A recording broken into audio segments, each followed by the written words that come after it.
And now, Giant Sports Talk Live. Here are your hosts, Eric and Glenn. All right, welcome to Giant Sports Talk Live. Post-game, first game of the day, elimination game between the Detroit Tigers and the Cleveland Guardians. Detroit Tigers come out on ahead. They beat the Guardians 6-3. They advanced to the DS. Yeah, how about that? Went to the bullpen early. Cleveland did. Didn't quite work out for them. There may have been a little bit of fatigue. You're going to have to go out there 3 times in a row, and hey, sometimes it exposes some guys. But there you go, Glenn. You got the first game is in the books. Detroit advances. Yeah, I don't know what it's like up your neck of the woods. Looked like another great day for baseball in both cities. The games, one has wrapped up, one is underway. Beautiful skies. Not a cloud in the sky here. The sun is shining, man. I'm not used to doing these afternoon shows with the sun coming right through my window, which is like 8 inches to my right here. And I got the Chardol look rocking today, which is kind of a bonus. A big day. It was kind of a letdown there in that first game. Eric, they went, as you said to me, you hit it on the head, went to the pen once too many times. And that's what's happening here. And I will point out, Eric, I was thinking about it just before we went to air. Short series, we all think about guys like Logan Webb and Robbie Ray. And, dude, it doesn't matter. You get in a short series. The key was Detroit had an ace. It's been an ace-like game. Game one, that put them in the driver's seat. They end up winning. So pitching is the key factor, and they're not getting pitching today in Chicago. At least the San Diego Padres have already gone to the bullpen. They're only that was in the second inning, Eric. He didn't even, I'm talking about Yu Darvish, did not even record an out in the second inning. Luckily, they only got away with giving up a couple of runs. So, man, yeah, they're already in the bullpen. The San Diego, their starting pitcher went 1 innings. Let's stick with that story. Saccone only went 2 1/3, and look at this: 1, 2, 3, 4, 5, 6, 7 relievers. 7 relievers, and 2 of the 7, they went a combined 2/3. Sabrowski goes a third, gives up 2 hits, 2 earned. Gaddis gives up 3 hits and 2 runs, and that's kind of what was the nail in the coffin, so to speak, with those 2 relievers. As you can see in the 7th inning, gave up a cricket number. Talking about the Guardians pitching. Are you sure it was Mike Schilt? You sure it was Mike Schilt last night? Eric said, all hands on deck tomorrow. It might have been the Cleveland Guardians, all hands on deck. And same with the Detroit Tigers. They were throwing bullpen. Eric, bullpens. I said it to you the other day. This is what happens. And look, was it any surprise today that Mike Schilt came out and took Yu Darvish out early? I'm getting used to this. The guy can have a no-hitter in the second inning. And after, he threw a solid 2 innings, Eric, a solid 2 innings. Well, come on. This is why you have to have a rotation, right? I mean, yes, it's good to have a bullpen. But if you don't have a guy that you can lean on for at least 5 innings, it makes it really tough. It does. I mean, let me ask you this, Eric. Let me ask you this. Do you think the next thing we're going to see, and I think it's coming, dude. I think that one manager is going to do it. You look at a team who puts together a solid rotation, which we didn't have in San Francisco this year, so it wouldn't play out in our effect. But if you have a solid 5-man rotation that you can go to the well with, can you see the day coming where game 3 in an opening round features your 3rd best pitcher, your 4th pitcher comes in, maybe your 5th pitcher comes in, and then you use the pen? Do you think you think the day is coming when you're going to see starters come in relief like the Expos did in the 80s with Steve Rogers in a Costima series? I think managers are going to go back to that, and they're going to say, well, I'm rolling my number 4 out of the pen. Yeah, and I guess it's up to the pitcher. Because look, if you're a starter your whole year, you're used to a quote unquote routine, yada yada yada. You hear this a lot. Once they go to the bullpen, it's hard for them to come out of the bullpen. Now, as a San Francisco Giants fan, we all know Madison Bumgarner in Game 7 of the 2014 World Series is able to do that for 5 innings. But that guy was special. But the point I'm trying to make, and I think you're kind of going along, have a rotation. Have a damn rotation. If you have a rotation that you can rely on, then you don't have to worry about going to the bullpen so much. Look, you had all these guys, I think, for the Cleveland bullpen. I think they all came out in every damn game. All your high leverage guys, Gaddis, Heron, Smith. I mean, you keep doing that. Sure. I mean, it might work for a little while, but my God, I would just like to see starting pitching go the distance. It just shows you, and then look, the Guardians had a fantastic ERA. They had the 4th best ERA in all of baseball this year.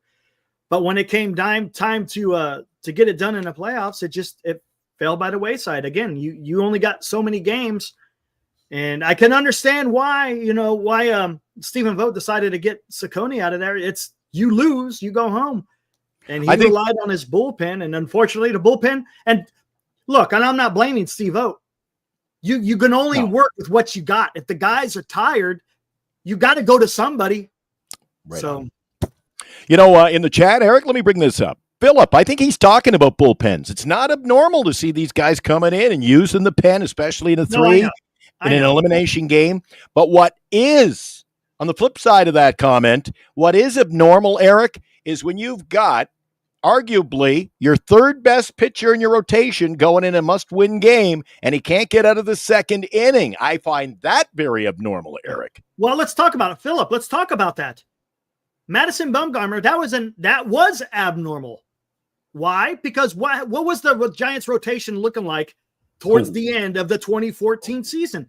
They had no starting pitching, man. They didn't. It was Madison Bumgarner or bust.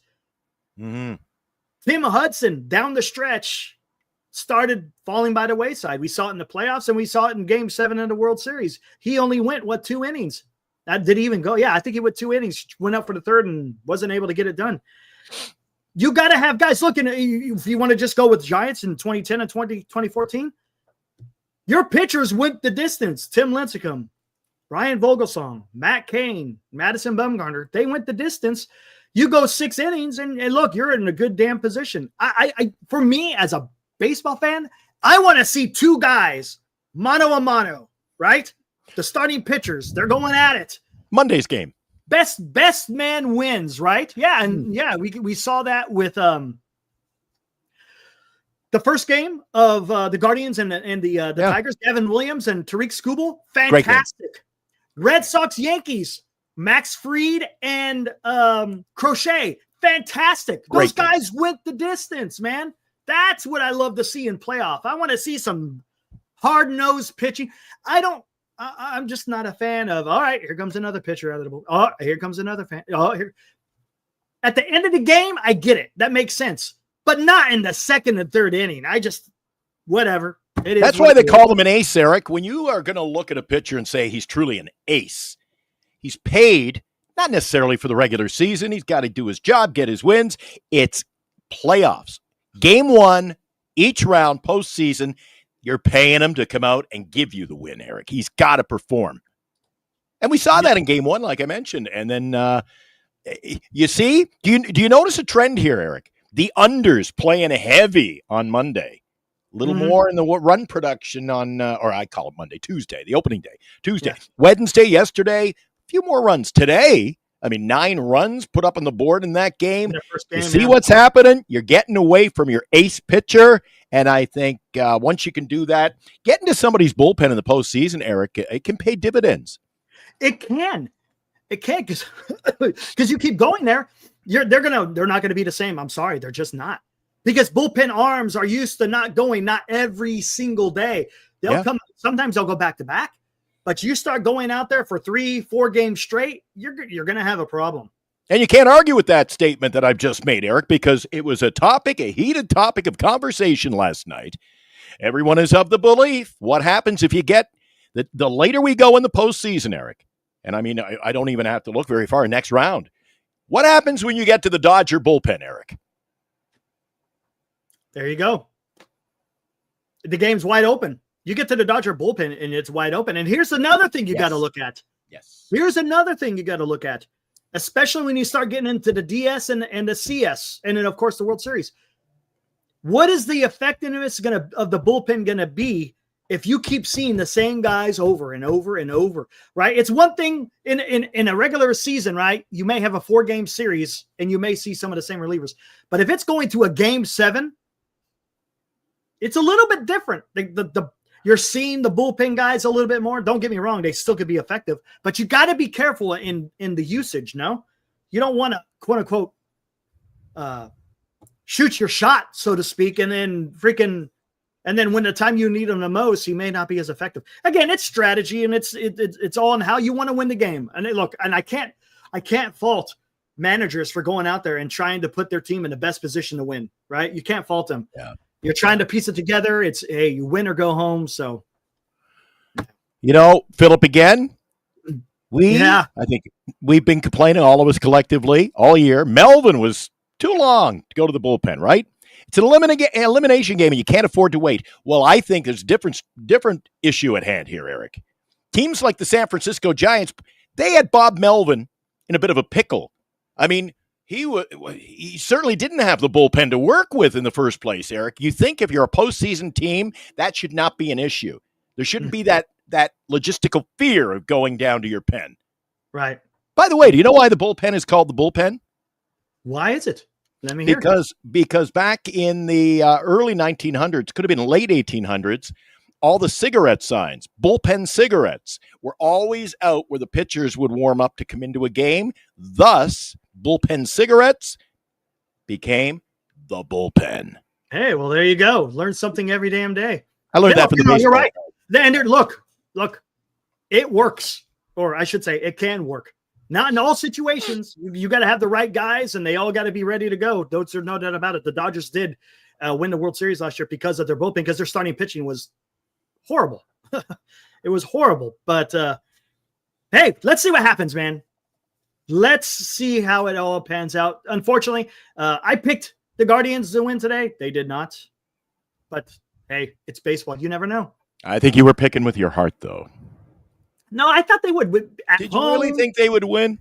Jack Flaherty, he's not like exactly. He wasn't Flaherty. He wasn't exactly an ace this year, but hey, he did enough to get it done. And that's why, to a certain extent, you got to throw out the regular season, because when it's the postseason, some guys lock in. Some guys crumble under the pressure. It just, you never know, man. And we'll see what happens with the creativity of people in the bullpen, Eric, and managers, I should say. Last night, we saw Roki Sasaki committee. It was a closing effort, and he locked it down. You can get a guy who he's a rookie, didn't get to play much. He was injured early. He was shut down, Eric. He was shut down. So he's certainly not tired. He's ready to rock and roll. I mean, does this create somewhat of a legacy for a rookie pitcher who came over here? You're paying him huge dollars. Maybe he steps into that role. So to criticize the Dodger bullpen, I think it's just a little bit too early. The Dodgers are what they are. We know what they are. If they can pull the pin on the grenade and blow it up and win, they will, Eric. That's a fact. That's a fact. God. So we got the Cubs. Is it a 2-0 game to this point, Eric? It's still, hold on, let me look. Yep, still 2-0. Got one guy on, one guy out. Pete Crow Armstrong. Right. He's kind of had a lackluster wild card series, hasn't he? He hasn't been doing a whole lot. Let me ask you something as a fan who's sitting home taking part of the day off to watch baseball here, Eric. Let me ask you something strictly as a fan. You've got 3 games going today. Yesterday, late in the day, early evening, whatever have you, Major League Baseball had no problem changing up the times to fit the games in, so one would start in the East Coast prime time, right? You got the Yankees going in the final game with the Red Sox. That should be a dandy. Let me ask you something, Eric. In this situation where you're going to have games, 3 games, winner take all, why did we have a game overlap? I'm trying to work the remote. I couldn't get my split screen working, so I'm going back to the Cubs, and I'm afraid I'll miss something in that final minute of the Cleveland game. And why couldn't they have separated the games by, let's say, an hour to get everybody? You get a chance to refuel, look after the kids, do their homework. I mean, get a meal into you. Why did they do that, Eric, when there was time to play with? Rob, what's up, Rob? Hey, doing a bang-up job being a commissioner. You think so? Got a question. He's sucking up already. What What's going on? What's going on with these start times? Oh, just a big hunk of metal, huh? All right. Well, enough said. Thanks, Rob. Have a good one. I don't know. Honestly, I don't know. I don't know why they do that. Yeah. You can't even call it a TV situation either, Eric. You can't even say it's television because if you're going to roll 2 in the afternoon, you can still separate them, and you can't. It doesn't leave you with a late start in New York. But there was things you could have worked with today. I don't understand how you can have 2 games on television on the same network. Yeah. ESPN is owned by ABC. Why you've got, I mean, if I'm ABC, I'm like, what are you doing to me here? I got one on ABC, one on ESPN. That's not good on my ratings if I'm splitting my fan base. All they had to do was start the first game at 11, 2 and 5, 3 hours apart between them. I think that seems okay. Noon, 3 and 6. What's wrong with an 8 o'clock start? Well, because I'm talking Pacific time as 11, 2 and 5, because you don't want to start a game at 9 o'clock at night in New York. Starting at 8 is okay. There's not an issue there. Yeah, start at 8 o'clock. Anyway, it was just something I wanted to pose to you that I'm trying to banter back and forth between 2 games that are of crucial interest, and I just didn't see the logic, and I don't think anybody really cares as much as me, but anyway, it is what it is. I'm going to go watch some Chicago Cub baseball. How about you? Yeah, exactly. Real quick, just look at this box score. Guardians were only able to manage 6 hits. Quan had a hit. Valera had a hit. Ramirez had a hit. Manzardo had nothing. Delauder had a hit. Arias had a hit. And then Rocchio had a hit. Not a whole lot of boppers in there. Riley Green had a hell of a freaking series, batting 364. Carpenter, 400. Baez, 455 for the series. Some guys stepped up, man, and sometimes the story, though, is right here. Sobrowski and Gaddis just gave up way too many runs. You can't give up 4 runs coming out of the bullpen. You just can't do it. And Flaherty, to his credit, went 4 2/3. Walked 2, struck out 4, only gave up 3 hits. Finnegan came in, looked good. Matter of fact, that was a trade deadline acquisition, wasn't it, Finnegan? Yeah, it was. Finnegan's always been – he's been a sleeper of mine, Eric. I thought he would have been a great acquisition for the Giants, but, Canley came in for 3rd. He's the one that gave up a couple of runs. Well, it was charged to him, but Vest wound up taking one off the chest. Did you see that throw? I don't know what the hell was that guy trying to catch it with his chest. Don't ask me. I don't know what the hell that was all about. Anyways. Yeah, you see Anthony's talking about the start times. It's football. That's right. And I call BS. I call BS. I'll say the same thing I said to Dan from NorCal over on our hot corner. It's not, who cares? This is our product. It's baseball. The people are going to tune in. You want to watch baseball, you're going to tune in. If you're going to watch football, Eric, it doesn't matter to start. You're going to go watch football. Yeah. I should be focus, as Eric would say. Focus on your own product and stop worrying about the other guy. There you go. What are you going to do? And as I get ready for the Cubs, I have learned something magical today. You're never too old to learn something, and today I learned something. Mad Bum is special, and so are you, Eric. Appreciate doing the show with you. All right, here we go. Just show you this before you get out of here. Cubs still leading 2-0. We're at the top of the 5th.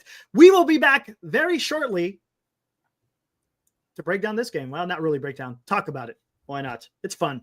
It's baseball. I think I'll tell you what, though, man, I am looking forward to the last post game of today, man. That one is gonna be a dandy. I'm looking forward to Connolly Early versus Cam. Look, all I got is Schittler. I can't say Schittler. Is it Schittler? Well, I keep throwing up today. Do you know who Daryl Schittler is? Do not know. Hall of Fame Toronto Maple Leaf player in the 1970s and the 80s. Daryl Schittler. Daryl Sittler played with Boreas Salming and Lanny McDonald. Schittler. But when you got dude, is that a bad omen when you got a guy named Schittler going in your postseason Game 3 must-win? Is that an omen that you don't want to? Let's see what Tortoro or your buddy there in New York has to say. Schittler. Just Minx. What's up, buddy? Schlittler. Think Schlitzbeer. Think Schlitzbeer. Schlittler. Schlitzbeer. Oh, Hey! speaking of Schlitz, hey, Eric, Boston Red Sox, they're not in any better position with their starting pitching, Eric. you're talking about Schlitz beer. If you take every other word, what does that spell? Schlitz beer?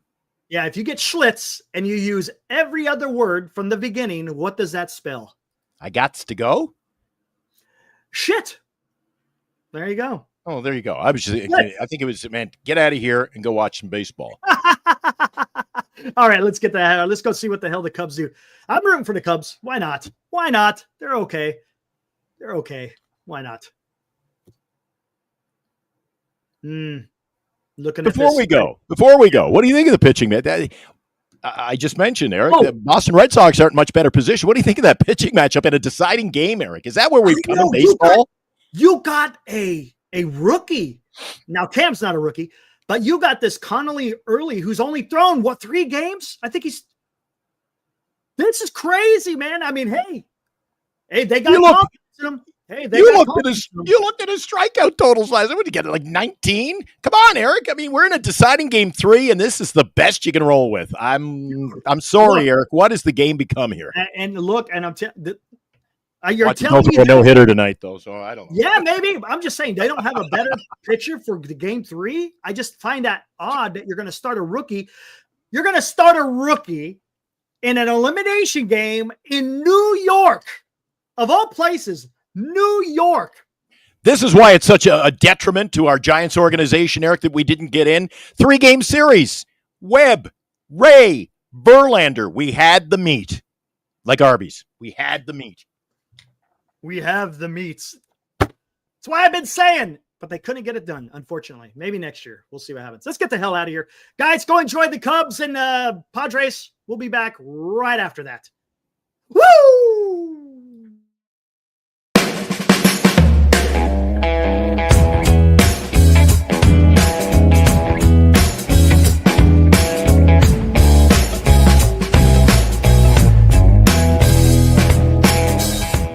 You've been watching Giant Sports Talk Live with Eric and Glenn, a Northern Lights Entertainment Broadcasting production.